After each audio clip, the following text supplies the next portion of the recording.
Hello friends, welcome to AJ study. AJ study के YouTube channel में आप सभी को एक बार फिर से नमस्कार है। मैं अजय कुमार आप लोग के बीच उपस्थित हूँ एक बहुत ही शानदार वीडियो लेकर करके, जिसमें आज के इस टॉपिक में हम चर्चा करने वाले हैं कि जो भी बच्चे ट्वेल्थ इस बार पास किए हैं, 25 में जो ट्वेल्थ पास किए हैं, या जो graduation first year second year में अभी कंटिन्यू पढ़ाई कर रहे हैं अपना, उन सभी बच्चों के लिए हम आज ये काफ़ी स्पेशल वीडियो लेकर के आए हैं। यह वीडियो उनको उनके लिए भी यूजफुल हो सकता है कि जो अभी तक कन्फ्यूजन में है कि किस क्षेत्र में हमको जाना है, क्या चीज़ का तैयारी करना है, जो कंपटीशन में घुस तो गए हैं लेकिन उनको ये समझ में नहीं आ रहा है कि हमें कैसे पढ़ना है, कैसे तैयारी करना है। तो आज की इस वीडियो में हम पूरी जानकारी देंगे आप लोग के बीच कि क्या करना है, कैसे करना है। ये सारी रणनीति हम चर्चा करेंगे आप लोग के पास। सबसे पहले हम आपको बता दें कि हम वे बच्चों पर अभी फोकस कर रहे हैं, ठीक है, जो ट्वेल्थ इस बार पास किए, क्योंकि उनके लिए अभी एक गोल्डन अवसर है, मौका है कि वे अपने आने वाले समय में जो उनका भविष्य होने वाला है वो कैसा होने वाला है। तो यदि वो अभी अपने आप को समझ लें, खुद को एक बार अंदर झांक करके अगर देखते हैं, खुद को अगर समझने की कोशिश करते हैं, तो उनका जो आने वाला जो भविष्य होगा, हम पूर्णतः आपको कहते हैं, विश्वास के साथ कहते हैं, वे काफ़ी अच्छा होने वाला है। तो उन बच्चों को लिए काफ़ी बेहतरीन सा वीडियो हम लेकर के आए हैं। अब एक सबसे बड़ी समस्या है कि जो ट्वेल्थ इस बार पास कर गए हैं, ठीक है, अब उनको कन्फ्यूजन है कि हम क्या करें, किस क्षेत्र में जाएं। कोई उनको गाइडेंस करने वाला नहीं है, कोई बताने वाला नहीं है। तो आज हम आप लोग के बीच ये गाइड कर रहे हैं कि कैसे करना है, क्या करना है।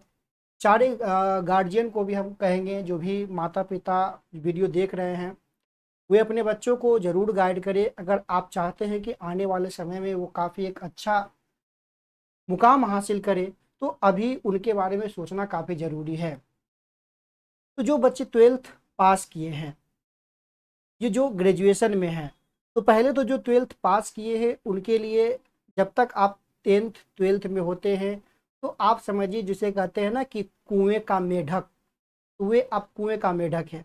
लेकिन जैसे ही आप ट्वेल्थ पास कर लेते हैं, तो यहाँ से आप के लिए जो है काफ़ी सारे रास्ते खुलते हैं, सेंटर, और यहाँ से काफ़ी सारे रास्ते खुलते हैं। वे रास्ते आपको सही मंजिल तक भी लेकर के जा सकता है, और वे रास्ते आपको गलत मंजिल तक भी लेकर के जा सकता है। अब आपको चूज करना है कि आपको किस रास्ते पर चलना है, सही वाले रास्ते पर चलना है या गलत वाले रास्ते पर चलना है। अब बोलिएगा कि सर हम कैसे डिसाइड करें कि हम कौन से रास्ते पर चल रहे हैं। तो वो अब आप खुद को खुद से डिसाइड करना होगा कि मैं जो हम जो रास्ता चूज किए हैं, वो कौन सा रास्ता सही है, कौन सा गलत है।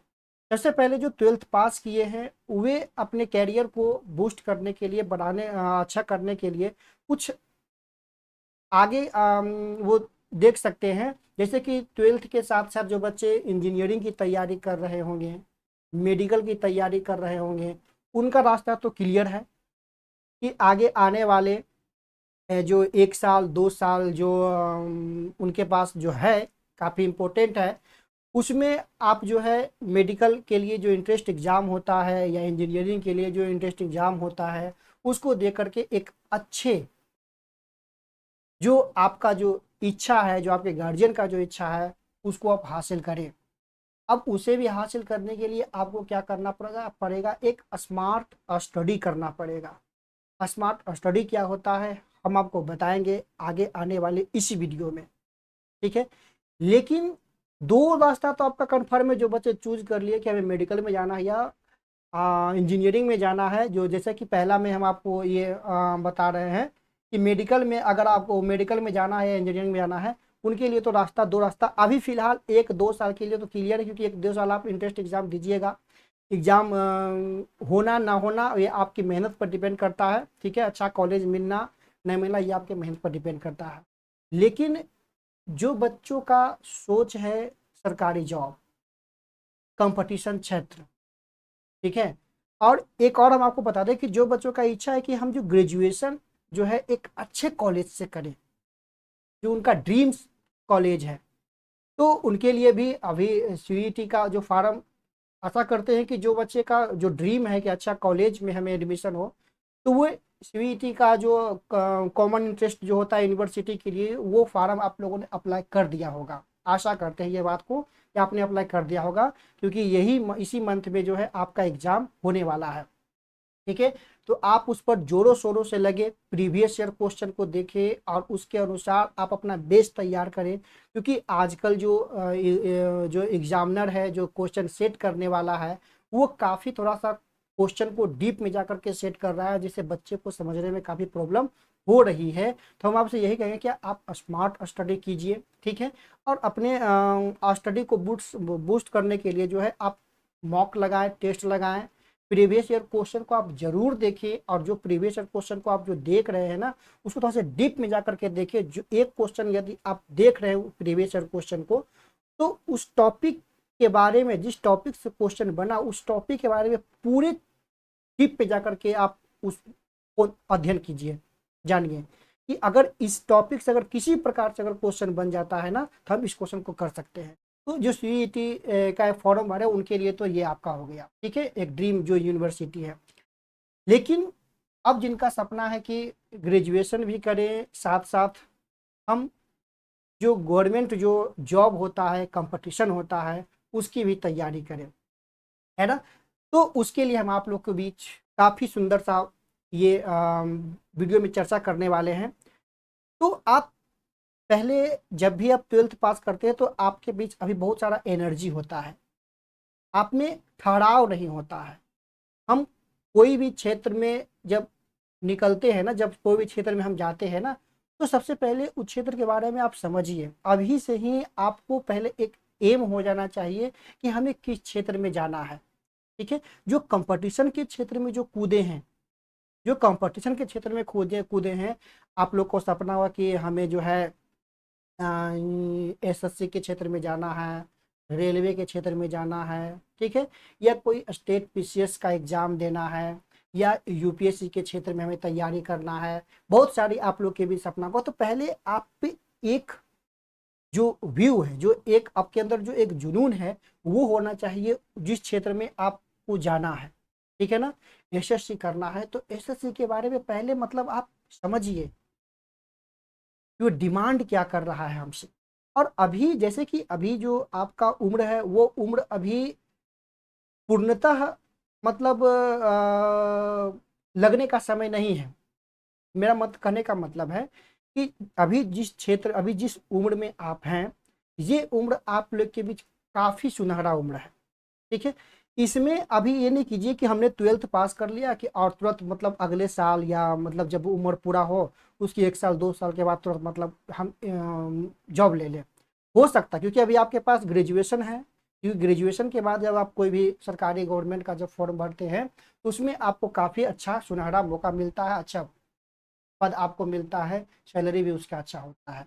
तो हम ये आप बोल रहे हैं कि जो ग्रेजुएशन का जो गोल्डन आपके भी 4 साल वाला जो टाइमिंग बचा हुआ है, उसको कैसे यूज करना है, ठीक है। सबसे पहले आप घबराहट को रोकिए आपके अंदर, क्योंकि अभी बहुत ज़्यादा ऊर्जा है, बहुत ज़्यादा तेज है। आप कोई भी सोचिएगा कि अच्छा ये एग्ज़ाम है, मैं तो इसको चुटकी में निकाल दूंगा, है ना उसके बारे में आप जाके अध्ययन किए, ठीक है, ना जाकर के उसके बारे में समझें, उसके क्वेश्चन के डिमांड को आप नहीं समझ रहे हैं, जो उसका सिलेबस, उसके सिलेबस को आप नहीं समझ पा रहे हैं, तो यहाँ पर आप जाकर के फंस जाइएगा। 1 साल लगेगा कि अरे ये तो कुछ नहीं है, आराम से निकाल लेंगे। 1 साल 2 साल 3 साल करते करते करते करते जो है आपका पूरा समय यहाँ पर बीत जाएगा। फिर पछताने के सिवा आपको कुछ भी नहीं हासिल हो सकता है। तो हम जो आपको बता रहे हैं वो आपको केवल समझना है, ठीक है। अगर आप स्मार्ट हैं, तो जो टॉपिक हम आपको बोल रहे हैं, जो पॉइंट हम आपको बोल रहे हैं, आप जरूर कॉपी किताब जो है कलम जो है ले करके बैठिए और छोटे छोटे पॉइंट को आप नोट कीजिए, है ना। हम ऐसे हमने बहुत सारा मतलब आप लोग के बीच बना करके रखा है, स्लाइड बना करके रखा है, बहुत सारा स्लाइड बना करके रखा है, लेकिन हम चाह रहे हैं कि आप खुद से करें, क्योंकि जब आप खुद से करते हैं ना तो आपके अंदर एक अलग सा एनर्जी आता है, ठीक है। इसीलिए हम बोल रहे हैं कि आप खुद से कीजिए, जो मेन पॉइंट हम आपको बोल रहे हैं वो पॉइंट पर आप खुद से नोट्स कीजिए, कीजिए, ठीक है, कॉपी पर नोट कीजिए। तो हम बोल रहे हैं कि जब आप कंपटीशन में जाते हैं तो आपके अंदर बहुत सारी एनर्जी होती है अभी के समय में, लेकिन आप अभी रुकिए।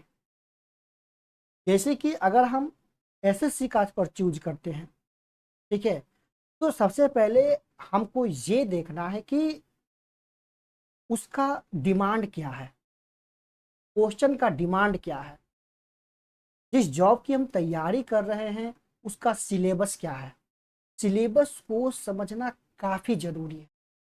अगर आप सिलेबस को ठीक ढंग से समझ लेते हैं, रख लेते हैं और उसके अनुसार जब आप स्मार्ट स्टडी करते हैं ना तो आप जल्द ही वहां पर उस लक्ष्य पर पहुंचने की पूरी संभावना होती है, ठीक है।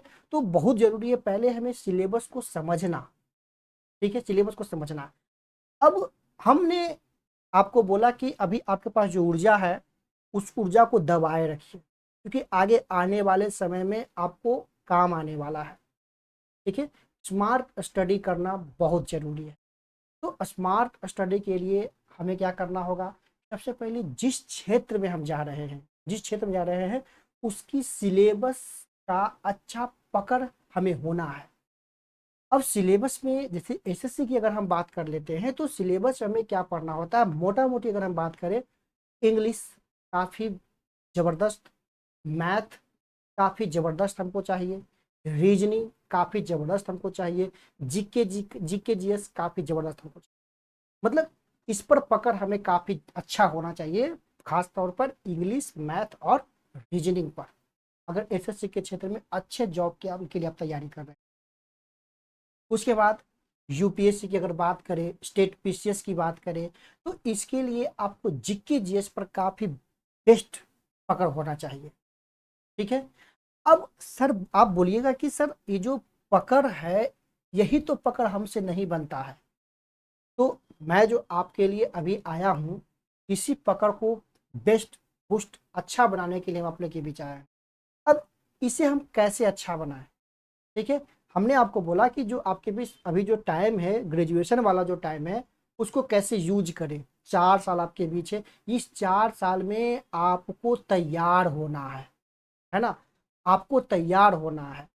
एम याद रखिए, एम के साथ साथ जो आपके अंदर जो इच्छा है उसको जगाए रखिए, ठीक है, उसको मरने नहीं दीजिए। फोकस याद रखना है, सबसे पहले तो एक फोकस आपको याद रखना है कि किस क्षेत्र में हमको जाना है, क्योंकि जब जैसे जैसे आप आगे बढ़िएगा ना तो भटकाव आपके बीच इतना ज़्यादा भटकाव आएगा, इतना ज़्यादा भटकाव आएगा कि आप हिम्मत हार जाइएगा। अभी तो आपके बोलते हैं कि हम ये कर लेंगे वो कर लेंगे, लेकिन जैसे ही आप आगे बढ़िएगा तो बहुत ज़्यादा आपके बीच भटकाव आएगा।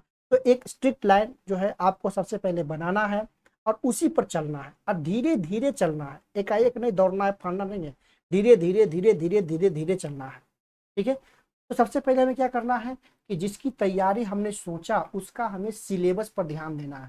क्या ध्यान देना है, सिलेबस पर हमें डीपली जाकर के अध्ययन करना है कि सिलेबस हमें क्या डिमांड कर रहा है, ठीक है ना, सिलेबस हमें क्या डिमांड कर रहा है, ठीक है।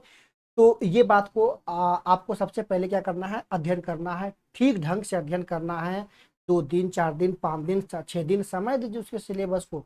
जब हमने सिलेबस को देखा, इंग्लिश का सिलेबस देखा, मैथ का सिलेबस देखा, रीजनिंग का सिलेबस देखा, जीके जीएस का सिलेबस देखा, ठीक है, तो अब आपको ये सोचना है कि कहाँ से करें, कहाँ से करें, किसकी मदद ले, कौन से टीचर को पकड़े। तो आप ये सर्च कीजिए कि अगर इंग्लिश की बात करें तो इंग्लिश के लिए कौन से बेस्ट टीचर को आप पकड़ सकते हैं, ठीक है। और हम ये भी कहेंगे कि जब आप शुरुआती क्षण में होते हैं तो शुरुआती क्षण में हम आपसे कहेंगे कि आप जो है जब कोचिंग पकड़िएगा कंपटीशन के लिए, कोई भी क्षेत्र में जब आप जा रहे हैं तो कोचिंग पकड़िएगा तो ऑफलाइन कोचिंग। शुरुआती समय में आप ऑनलाइन कोचिंग में नहीं कूद जाइएगा, ठीक है, इसमें कूदना है ऑफलाइन कोचिंग में, क्योंकि ऑफलाइन कोचिंग में आपको एक माहौल मिलेगा, आपको एक साथी मिलेगा, ठीक है ना।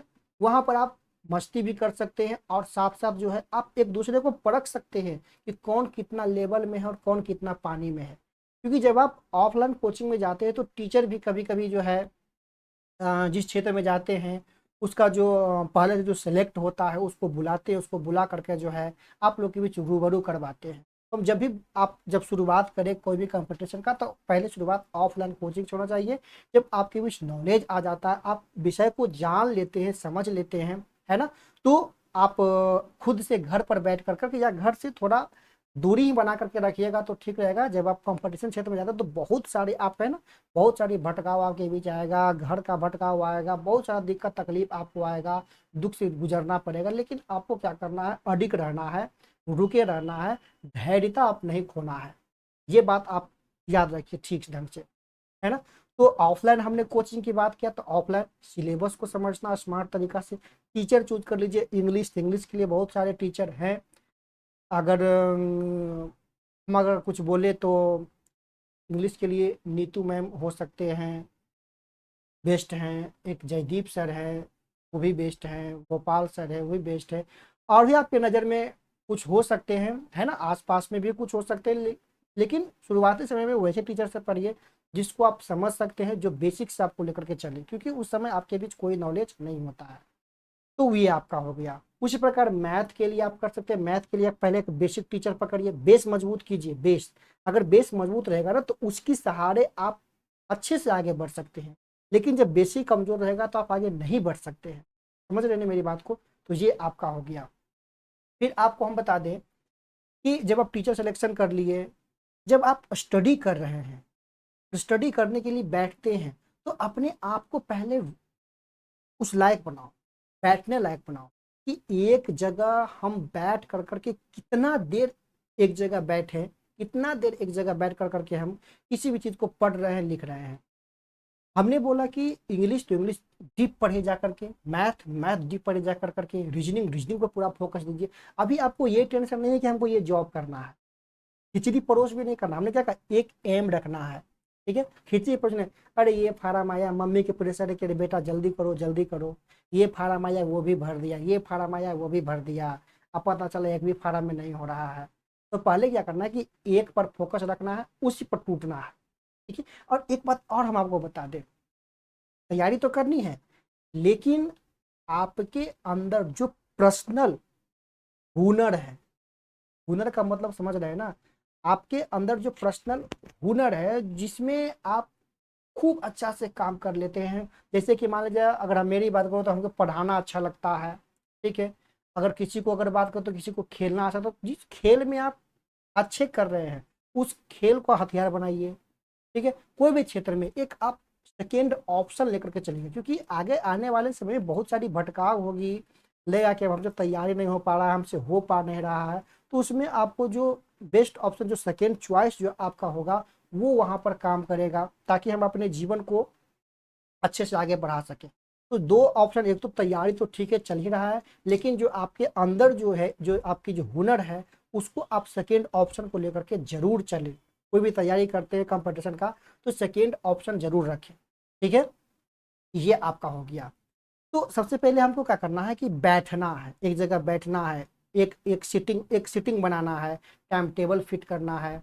ये टाइम टेबल भी क्या हो, तो हार्ड नहीं हो time table, normal time table हो, ठीक है। नॉर्मल टाइम टेबल हो जिसमें हम काफ़ी अच्छे से उसका जो है अध्ययन कर सके, बैठ सके, लगे नहीं कि हाँ ज़्यादा बैठ लिए दिमाग उड़ गया, नहीं। शुरुआती समय में जब आप बैठते हैं ना तो एक शॉर्ट टाइम टेबल रखिए। और जैसे कि 1 घंटा अगर आप बैठते हैं, 1 घंटा का अगर टाइम टेबल बनाते हैं तो समझिए उसमें 40 मिनट या आप स्टडी पर दीजिए, ठीक है। 40 मिनट स्टडी पर दीजिए, सेल्फ जो है ना आपको काफ़ी हेल्प यूजफुल रहेगा। 40 मिनट स्टडी पर दीजिए, ठीक है। 40 मिनट, 20 मिनट का ब्रेक लीजिए, ठीक। 20 मिनट का ब्रेक लीजिए, मतलब हर एक 1 घंटा में 40 minute study, 20 minute break, 40 minute study, 20 minute break. और वो जो 20 मिनट हमने ब्रेक लिया ना, वो जो 20 मिनट ब्रेक लिया, पानी पीने के लिए गया, बाहर थोड़ा निकल लिए, तो हमने जो 40 मिनट जो देखा, जो 40 मिनट हमने जो देखा जो पढ़ा, वो रिकॉल करते रहिए, है ना, रिकॉल करते रहिए। क्या करेंगे, उसको रिकॉल करेंगे, माइंड में रिकॉल करेंगे। और जिस भी टॉपिक को हमने पढ़ा, जिस भी टॉपिक को हमने पढ़ा, उसको हम अपने दैनिक जीवन में जोड़ कर देखेंगे। क्योंकि जो दैनिक जीवन में हम किसी चीज को जोड़ कर देख लेते हैं ना, क्योंकि दैनिक जीवन में क्या होता है कि हम हमेशा सब चीजें रूबरू होते हैं, और हमने जो पढ़ा यदि उसको हम दैनिक जीवन में उतार करके देख लेते हैं, तो वो क्या होता है, जल्दी याद होता और लंबे समय तक याद होता है। क्योंकि ये 10th 12th का एग्जाम तो है नहीं कि अरे भैया एक साल तो पढ़ना है, अगला साल एग्जाम देना है हमें। ये लंबा खींचने वाला है। इसे हमको लंबा याद रखने के लिए क्या करना पड़ेगा, रिकॉल, और उसको लिंक करना पड़ेगा हमारे दैनिक जीवन से। माइंड को जो है पिक्चर समझ में जल्दी आता है। जैसे अगर हम आप लोग के बीच बोले कि गाय, जैसे हम आपको गाय बोलते हैं ना, तो माइंड में एक पिक्चर छप जाता है, अरे गाय ऐसा होता है ना। अगर बोलते हैं हम आप लोग के बीच हाथी, तो हाथी को आपने देखा था, अरे हाथी तो ऐसा होता है, क्योंकि पिक्चर सेट है। तो जो आप पढ़ रहे हो उसको पिक्चर में आप कन्वर्ट कीजिए, डायग्राम बनाइए। इंग्लिश पढ़े तो इंग्लिश का डायग्राम बनाइए, हिस्ट्री पढ़ रहे तो हिस्ट्री का डायग्राम बनाइए, ठीक है। और ये टुटपुंजिया किताब लेकर के मत बैठिएगा, पॉइंट कीजिए इस बात को। तो कोई भी बुक उठाए बैठ नहीं, शुरुआती समय में आपको डीप नॉलेज अध्ययन करना है, ठीक है। तो इंग्लिश भी करना, तो इंग्लिश के लिए डीप अध्ययन करना है, ऊपर ऊपर नहीं पढ़ना है, ठीक है। उसी प्रकार मैथ, रीजनिंग। अगर हम बात करें आर्ट्स की, बात करें साइंस की, बात करें, साइंस आपका basic 9th 10th 11th 12th, बस आपने यहाँ तक जो साइंस पढ़ा बस उसी को रिवीजन करते रहिए, साइंस आपका वहाँ तक क्लियर है। लेकिन अगर हम बात करें हिस्ट्री, ज्योग्राफी, भूगोल, पॉलिटी, इसकी बात करें, काफ़ी मेन इंपॉर्टेंट है यहाँ पर, ये रोल करेगा आपको आगे आने वाले भविष्य के लिए। क्योंकि जीके जीएस में बच्चों को काफ़ी दिक्कत होता है। यदि इस समय आप इस पर थोड़ा कमांड कर लेते हैं, तो आगे आने वाले समय आप लोग के बीच काफ़ी होगा। अब बोलिएगा सर जीके जीएस कैसे कमांड, तो जीके जीएस कमांड करने के लिए आपको क्या करना पड़ेगा, धैर्यता। क्या करना पड़ेगा, धैर्यता को बनाए रखना पड़ेगा। और डायरेक्ट आप ये नहीं कीजिए कि सर एक पतला बुक रामबाण किताब आ गया है, ये रामबाण किताब को उठाया, रामबाण किताब को रट कर करके अपना काम निकाल लिया। नहीं, ये रामबाण रामबाण ही रह जाएगा, रावण को ये बाण नहीं मार पाएगा, ठीक है। इसीलिए हमने बोला स्मार्ट स्टडी। तो सबसे पहले अगर आप आर्ट्स की बात करें, जीके जीएस आपको बेस्ट करना, मजबूत करना है, तो आप एक बेसिक बुक पकड़े। बेसिक बुक अभी एकदम नहीं पीले, यूट्यूब पर जाएं और आप यूट्यूब पर देखें 15 घंटा में इतिहास खत्म, है ना, 10 घंटा में पॉलिटी खत्म, ठीक है। अगर अभी से इस फेरा में पढ़िएगा तो समझिए आपका जिंदगी भी खत्म हो जाएगा, ठीक है। तो क्या करना है हमें, स्मार्ट स्टडी। तो सर जीके जीएस के लिए हम क्या करें सर, तो क्या करना है यार, अब करना क्या है कि पहले हमको तो हमने बैठने के लिए सीख लिया, सीटिंग अरेंजमेंट कर लिया, ठीक है। माइंड को पहले अपना वो करेंगे, कन्वर्ट करेंगे, किताब पढ़ने पर आदत लगाएंगे। जीके जीएस के लिए कुछ नहीं करना है अभी फिलहाल। जो बच्चे न्यू हैं उनके लिए हम बोल रहे हैं कि वो बैठिए, एनसीईआरटी बुक क्लास 6, ये हम बोल रहे हैं क्लास 6 to 12th का जो एनसीईआरटी बुक है, एनसीईआरटी, ये एनसीईआरटी का जो बुक है, अब ये हम बोल रहे हैं कि ये जो बुक है वो आप रखिएगा, ओल्ड वाला रखिएगा, ठीक है। पुराना जो है ना, पुराना जो एनसीईआरटी है, ओल्ड एनसीईआरटी है, वो एनसीईआरटी अगर आप पढ़ते हैं तो आपको काफी नॉलेज आपको होने वाला है। तो आप मार्केट में जाइएगा तो मार्केट में मिलेगा ना मिलेगा, लेकिन जब जैसे ही कहीं पर जो पुस्तक का भंडार या मेला लगता है, वहां पर आपको इस प्रकार के बुक मिल जाएगा। यहाँ पे कोई बड़े भैया होंगे जो कभी पढ़े होंगे, तो उनसे भी आपको बुक ये मिल जाएगा, ठीक है। ऑल्ड एनसीईआरटी बुक रखें 6 to 12th। और 6 का जब हम बुक पढ़ते हैं ना, तो 6 के बुक को आप उठाइए, ठीक है। 6 के बुक को उठाइए, 6 के बुक को एक बार पढ़िए, एक बार में समझ में नहीं आया कोई दिक्कत नहीं, उसको दोबारा पढ़िए, तीसरा बार, एक बार आप डायरेक्ट पढ़ते चल जाइए, इसको पढ़ ले चल जाइए, कोई दिक्कत नहीं, एकदम स्पीड में पढ़िए पहला बार में। इसी प्रकार 7 8 9 10 12, ठीक है। 7 एक 6 पढ़ा, 6 का लिंक जुड़ेगा 7 से, 7 का लिंक जुड़ेगा 8 से, 8 का 9, 9 10, 10 11, 11 12, सबका एक लिंक जुड़ते आ जाएगा। फर्स्ट स्टडी हमने कर लिया, सेकेंड स्टडी की बात आएगी, जब सेकेंड स्टडी की बात आएगी तो कम से कम ये तो याद रहेगा ना कि सर हिस्ट्री में हमने पढ़ा कौन सा टॉपिक पढ़ा, आधुनिक भारत के बारे में हमने जाना, हमने अपने भारत के प्राचीन इतिहास के बारे में हमने जाना।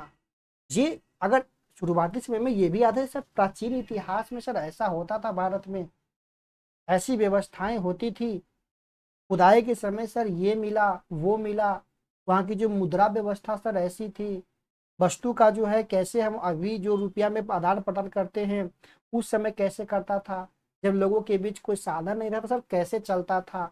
ये लिंक करना है, खुद से अप्लाई करना है। हिस्ट्री पढ़ रहे तो आप हिस्ट्री में चले जाइए, हिस्ट्री में चले जाइए, महसूस कीजिए कि हम उसी दौर में जी रहे हैं, शुरुआती क्षण में जब मनुष्य का दिमाग आया था, अपने आप को ढाल रहा था, कृषि के क्षेत्र में ढाल रहा था, उसके बीच जो है विकास की भावनाएं उत्पन्न हो रही थी। उस क्षेत्र में चले जाइए, उस समय कुछ नहीं था, कोई भी साधन कोई भी उपकरण नहीं था, उसमें सोचिए कैसे हम जीवन को यापन करेंगे आज के समय में। तो ये हिस्ट्री पढ़ने का एक तरीका हो गया है ना। तो आप लिंक कीजिए, सब्जेक्ट को लिंक कीजिए, शुरुआती में पढ़िए, एनसीईआरटी नहीं समझ में आएगा, पढ़िएगा तो लगेगा माथा के सर के ऊपर से गुजर रहा है, ठीक है। तो आप खुद से पहले पढ़ने के लिए आप सीखिए, 1 बार 2 बार 3 बार 4 बार 5 बार उसको पढ़िए, है ना।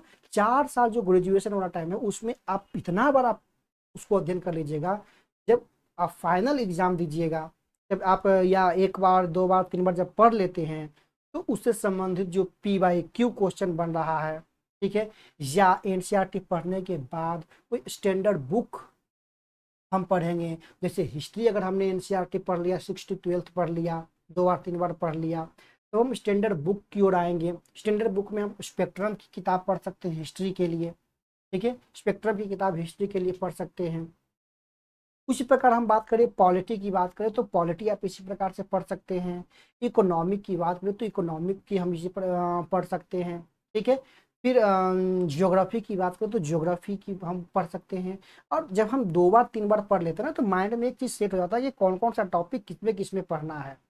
ये याद रखना है कि जब हमने बचपन में शुरुआत किया था क ख ग घ अंग यड़ लव तक आई, वही शब्द सारे सब्जेक्ट में है, लेकिन कुछ ऐसे वर्ड हैं जो हिस्ट्री को हिस्ट्री बनाता है, पॉलिटी को पॉलिटी बनाता है, कुछ ऐसे की वर्ड हैं जो ज्योग्राफी को ज्योग्राफी बनाता है और जो इकोनॉमिक को इकोनॉमिक बनाता है। तो हमें वर्ड पर फोकस करना, ठीक है ना। तो हमें क्या करना है, स्मार्ट स्टडी करना है, बैठने के लिए सीखना है। पहले शुरुआती समय में हम ये पतला बुक ना पकड़ लेंगे, रामबाण वाला बुक ना पकड़ लेंगे, हमें जो समय मिला है उसको उस समय को सही से यूज करेंगे, और यूज करने के बाद हम क्या करना है, वो सही से अप्लाई करना है, एग्जाम के लिए हमें तैयार करना है। कोई भी क्षेत्र में आप जा रहे हैं तो इन सभी बातों पर आपको क्या करना पड़ेगा, ध्यान देना पड़ेगा, ठीक है। तो वीडियो थोड़ा सा मैं जब भी वीडियो बनाऊंगा तो वीडियो लॉन्ग ही जाएगा मेरा, क्योंकि जब हम बच्चों को जब समझाने लगते हैं ना तो एक फ्लो में चलने लगता है, ठीक है ना। तो वीडियो हमेशा लॉन्ग ही जाएगा, तो क्या करेंगे वीडियो को पूरा देखेंगे। तो हमने आपको भी जो भी बताया स्मार्ट स्टडी को लेकर के, कैसे बुक को पढ़ना है, नोट्स तैयार करना है, लिंक कैसे करना है, ठीक है, ये सारे बातों को आपको क्या करना है, रुकना है। पहले चूज कर लीजिए कौन क्षेत्र में हमें जाना है, किसकी तैयारी करना है, एक स्ट्रिक्ट लाइन आप बनाइए। उसके साथ साथ आप अपना जो आपके अंदर जो एक जो हुनर है, ठीक है ना, उसको आप अपने बचा कर रखिएगा, ताकि अगर ए ऑप्शन जो हमने चूज किया अगर वो काम ना करे तो सेकेंड ऑप्शन यहाँ पर हम अप्लाई कर सकते हैं। तो ये सारी बातों को क्या करना पड़ेगा, हमें ध्यान रखना पड़ेगा, धैर्यता को बनाए रखना पड़ेगा, ठीक है। गार्जियन से हम कहेंगे कि आप लोग जरूर सपोर्ट करें बच्चों को, क्योंकि अगर भविष्य सही चाहते हैं तो आपने कष्ट किया, आने वाले भविष्य को कष्ट ना होने, ठीक है। तो ये सारी बातें हम आपने आपको बताया। तो आपने भाई आप क्या करिए कि एक टाइम टेबल बनाइए, व्यू अपना सेट कीजिए, ठीक है, और यहाँ पर लग जाइए, जो लगना है जो करना वो आप करना चालू कर दीजिए। तो ये था आज की वीडियो लॉन्ग गया होगा, ठीक है, कोई बात नहीं। इस वीडियो को आपने देखा, यहाँ तक देखा, बहुत बहुत धन्यवाद।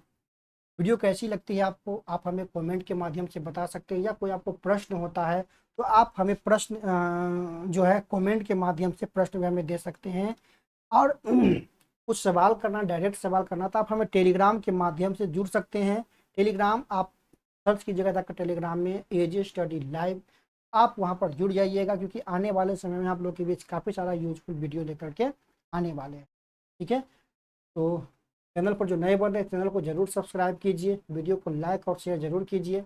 ठीक है, मिलते हैं अगली वीडियो में, तब तक हमें दीजिए इजाज़त। धन्यवाद, बाय बाय।